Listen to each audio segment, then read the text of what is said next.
We are Now now. we are. Now we are. Now we're live. Welcome everyone. Another Coaching to Flourish Q&A. Host John. I'm here with Raj. Happy Tuesday, everyone. Happy August. How are you, Raj? I'm good. I'm excited to be on with you, John. This is always very energizing time of the day and time of the week for me. Yeah, happy August. We're in August I know, already. right? We're racing through this year, and I don't know. It feels nice. It feels like it feels right to me, and the summer's been going well. All good things. So let's jump in. What's the first question? Okay, yes. So I was thinking about the questions just before we got on. I've shuffled the order around a little bit. So Cool. I'm going to start with why should clients see life coaching as a long-term investment?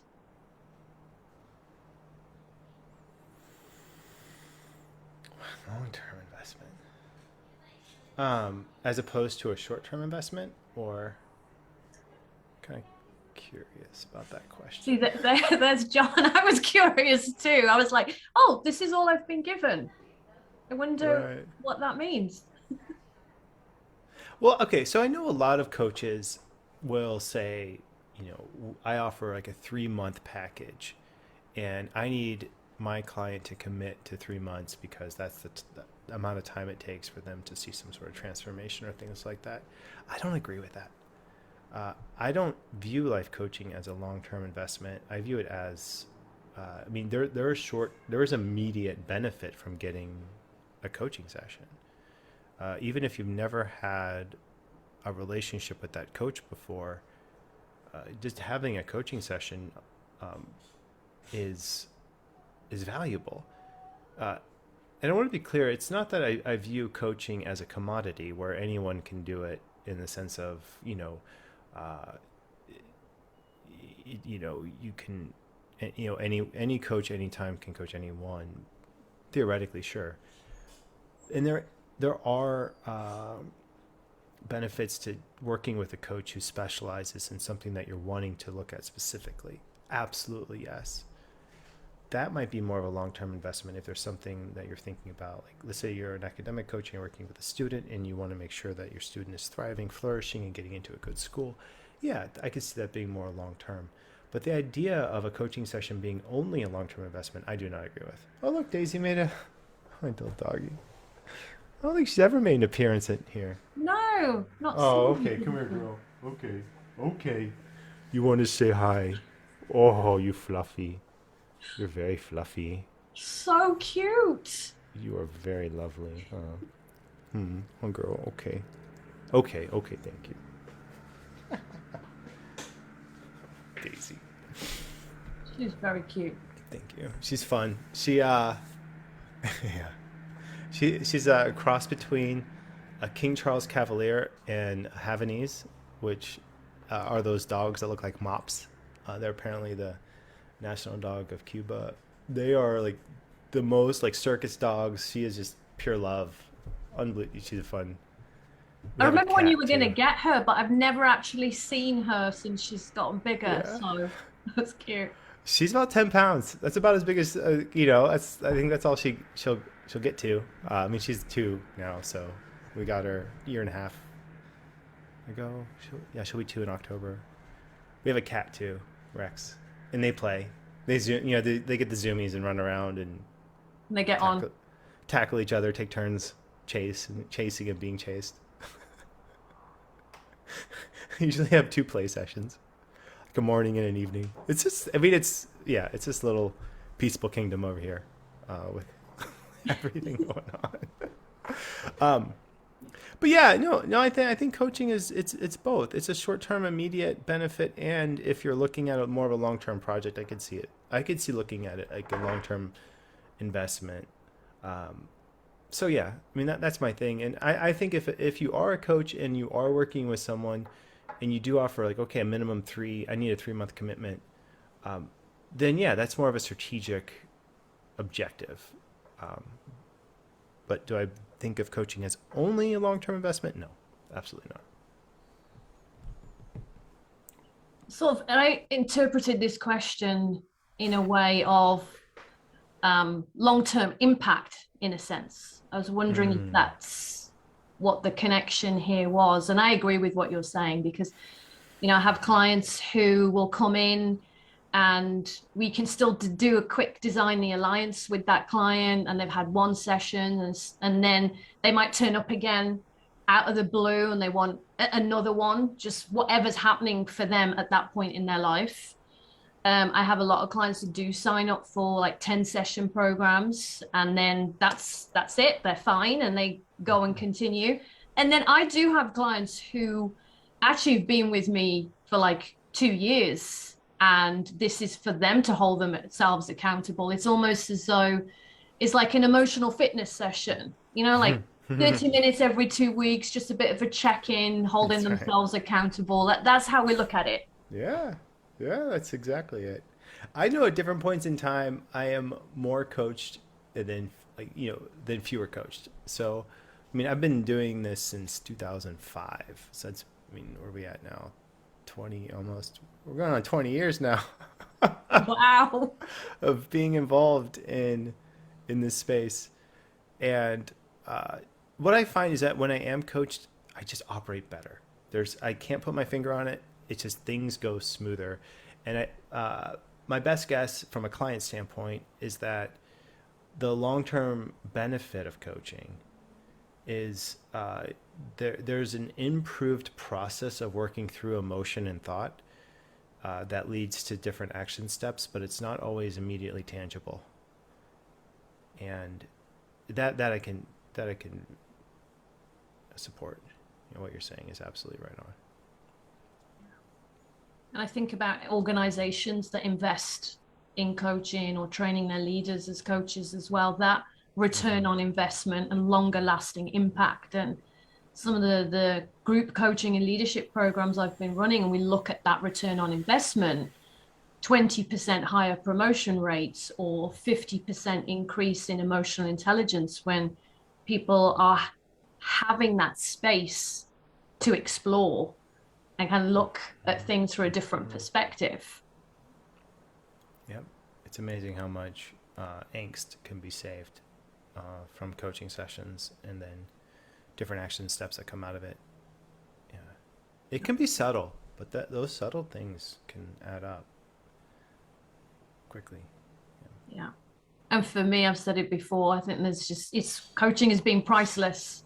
I couldn't even put a price on increased peace and increased fulfillment and all of those things. I think that you might not know going into coaching, but those are the things that you're saying might be the subtle things, but actually are life-changing things, aren't they? Yeah, it's hard for me to imagine my life without coaching. Like I don't. Yeah, I mean, I just was in it. I'm sometimes curious about it, like not from like a nostalgic, like, oh, I wish something were different, or but more just like a curiosity, like I wonder what it would be like to not be coach trained. I sometimes go there. It's an interesting question. Yeah. You're like a coaching family though, aren't you, John? I mean, We have a 15-year-old, and we're looking at putting her through the training. Like we're thinking about doing a teenage only training course, like just like all. I don't know. I'm curious, you know, but it'll be fine. I don't know, it'll be fun.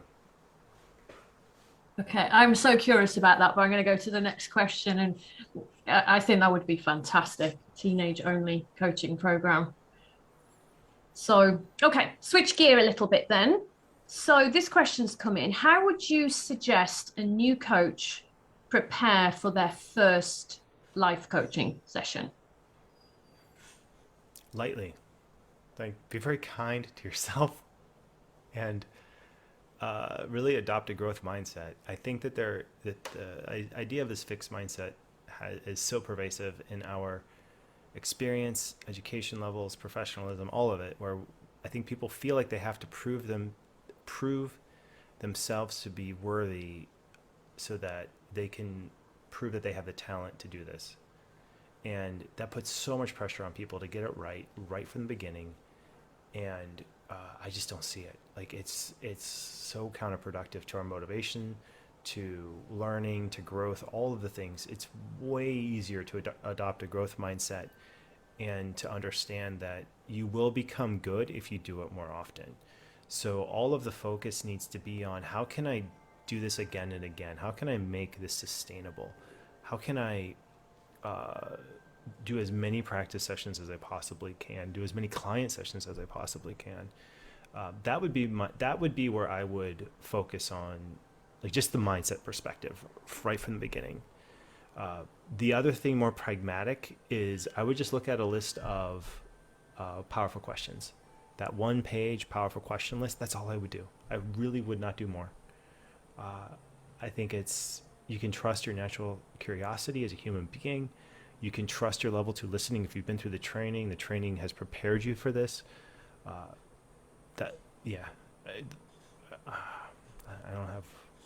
don't have much more that I would do if I were starting out as a coach. Advice I would give. Unless I'm missing something. Yeah. Like, what are your thoughts, Raj, on this? I really like the way you said lightly, John.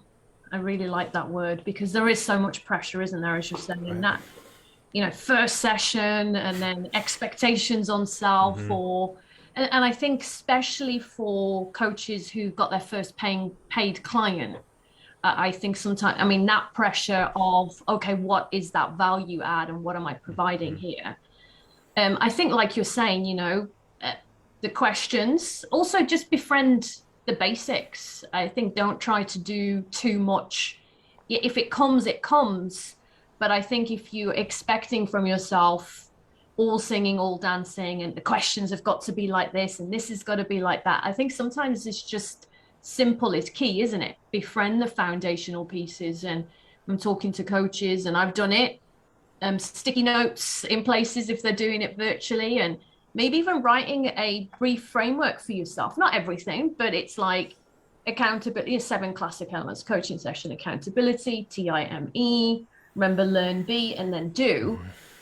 So you've got a bit of a framework, befriending those foundational bits. And then I think if it depends on, I think, what coaches, the question here is the first session. If the design the alliance has already been done, then actually you're going into a coaching session. But if it's a first session ever with the client, and you and I talk about this all the time, don't forget to do that design the alliance piece first. Yeah, I think there's an element of worry, anxiety that comes in whenever you're doing something new and you're getting paid for it, and it's like, oh, it's a big deal, and I want to make coaching worth it. Like, I want to make them feel like, okay, like they're getting their money's worth, like they're getting out of it what they need to get out of it. What I found is that the coaching process itself, just giving people space in a world of noise, space is the premium. And what coaching does, just honestly, just listening, it just gives people space to process. And sometimes I just want to process. I just want to get it all out there. I don't need anyone to touch it, judge it, tell me what to do, give me advice on it. Like, ugh. Like, I just saying it makes me feel ugh. Like, don't do it. Like, just coach, just listen. Listening and curiosity and care is enough. And I feel like that's essentially what the coaching process is asking a professional coach to do. I'm convinced if we had an algorithm that listened to coaching sessions, you could almost judge the experience of a coach on the number of words that they used. So more experienced coaches use way fewer words in their coaching sessions than new coaches. New coaches over-explain. They talk a little too much. They paraphrase too much. They do a lot of... they just feel the need to fill space and add, to prove value. Let it all go. Just let all that go. Really, truly, just listen and stay curious. Listen and stay curious. Kind of, it's that releasing yourself from the pressure. Sometimes I think new coaches can worry about the feel of a coaching session being a bit like therapy, and hence pressure to move to action or doing. What's the differentiator between holding good coaching space and listening and therapy? Yeah, this is something that's come up. And I think the distinction between coaching and therapy is not, there's no huge stark line, except that a therapist will works from a model that wants to identify, like the therapist is the expert. They want to identify patterns and then prescribe a treatment plan. So they might even give a diagnosis. That's what a therapist is trained to do. Coaching, a coach doesn't do that. So the fundamental foundation that a coach stands on is curiosity, empathetic listening, and asking questions. So that's the foundation. Where I feel like people get uncomfortable or like say, hey, this is therapy, this is coaching kind of thing, is when you're dealing with emotion, especially like tears or anger or, like intense emotion. I don't think it's fair from a therapist standpoint, a therapy standpoint, to say coaches should not address intense emotion. That's just, therapy does not own emotion. It's, no one owns emotion. Emotion is a human, we're human beings. Emotion is a natural part of every single human being's life. And I've had, a university group say, this coaching feels to me like too much like therapy because you're dealing with emotions and tears. And I was open to, thinking, seeing their perspective, going through it. But the more I thought about it, the more I thought, no, this is off. This is not okay.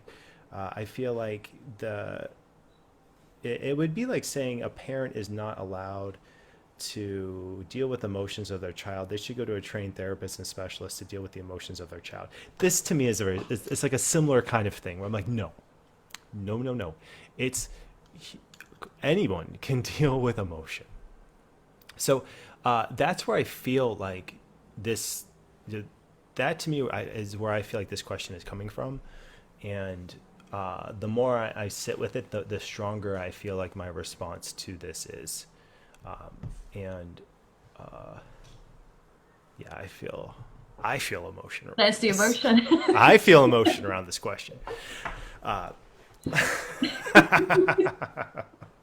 Because it really matters. Because imagine.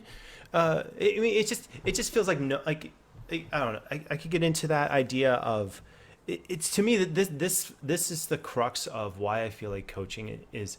It's not just why coaching is necessary, and it's because our society is suffering from a perspective that we need to rely on experts to tell us what to do, and experts know best. They don't. An expert doesn't know all the areas of your life. No one does that. No one knows you more. No one knows you better than you know yourself, and all the things.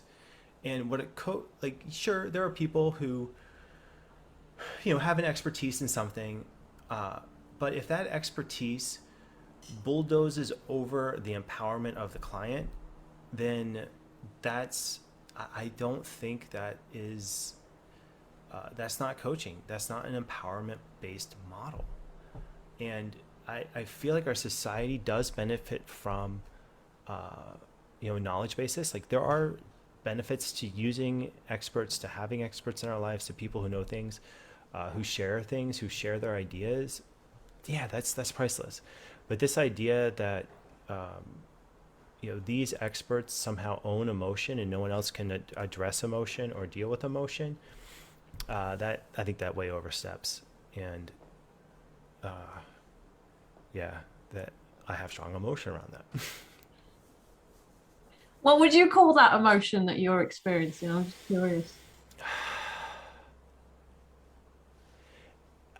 It feels a little exasperated, and I understand where I understand where they're coming from. I can see it. I can totally see it. I can see, yeah, there it makes sense if as a coach you're working with a client and there is something happening with the mental health of the client that's beyond you as a coach to address and deal with. Yes, absolutely, it makes sense to work with and partner with a therapist that you can consult with and do work with. I did when I had a large practice, and we would talk about, I would be open with clients as part of my agreement and say, you know what, if this needs to move into therapy, then I will work with the therapist on this and consult, and then we can figure out what needs to happen next. There have been clients that I referred to the therapist. She was great, and and vice versa, she would refer clients to me, and that to me is how I feel like these two professions should work together. I don't feel like the professions should work together where it says therapist said no, like you can't have these kinds of conversations to talk about emotion if you're not trained as a therapist. I do not agree with that.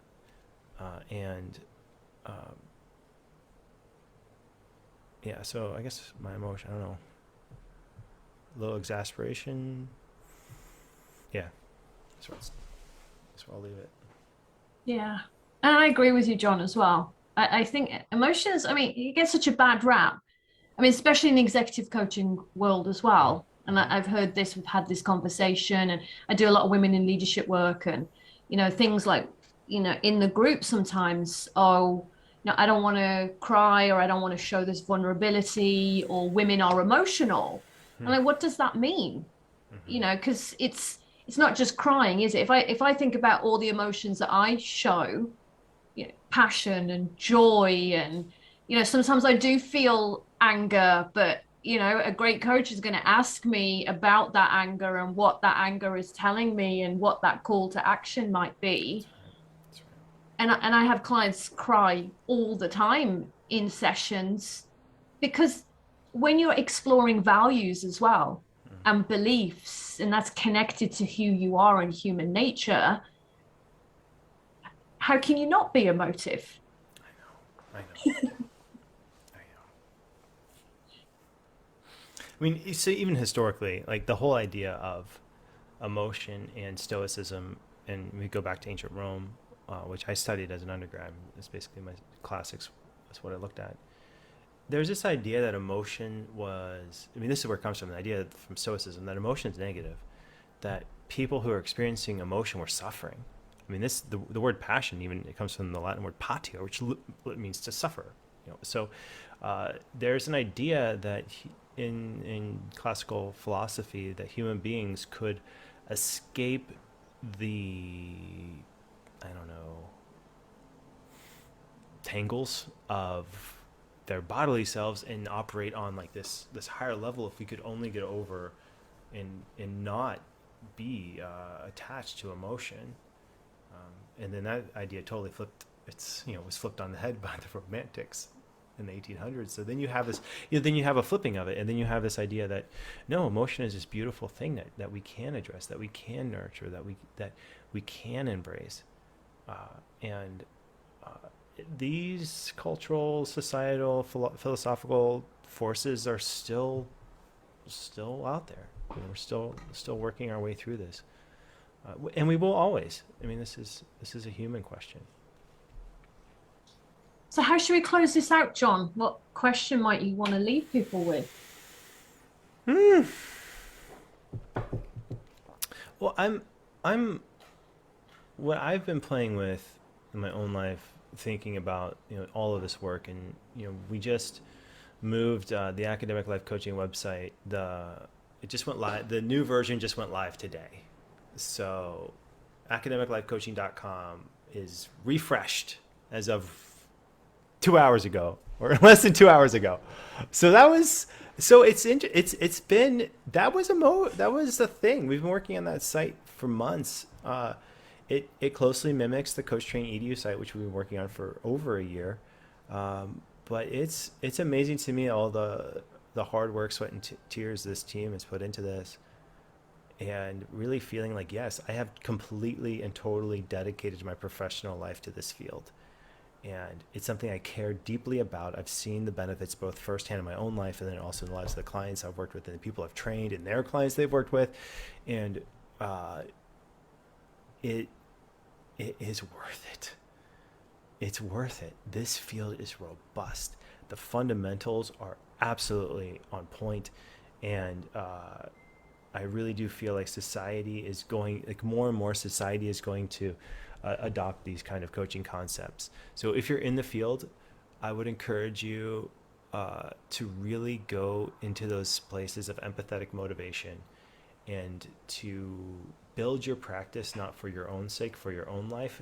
That's valuable, that's useful, but build your practice for the sake of humanity, for the sake of the people that you need to reach, for the sake of the people who, like the fields that you're going to change. Rod, you're like an excellent example of this. Like you live this in the organizations you work with and like all of it. So that would be my that's how I want to end this one. And Lovely. Thank you, John. And I do feel emotionally moved in a really great way. Thanks for that, John. yeah, let's do this thing. It's I get lost sometimes too. I get it. I get into deep dark forests, and you're wondering, okay, how many times do I have to deal with this website? How many times do I have to deal with this?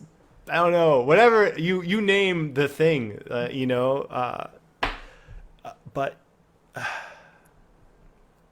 when I go back to the power of really shifting to an empowerment based world, it's worth it. Thanks, everyone. Thanks See you all for next week. being here, watching, being a part of this community.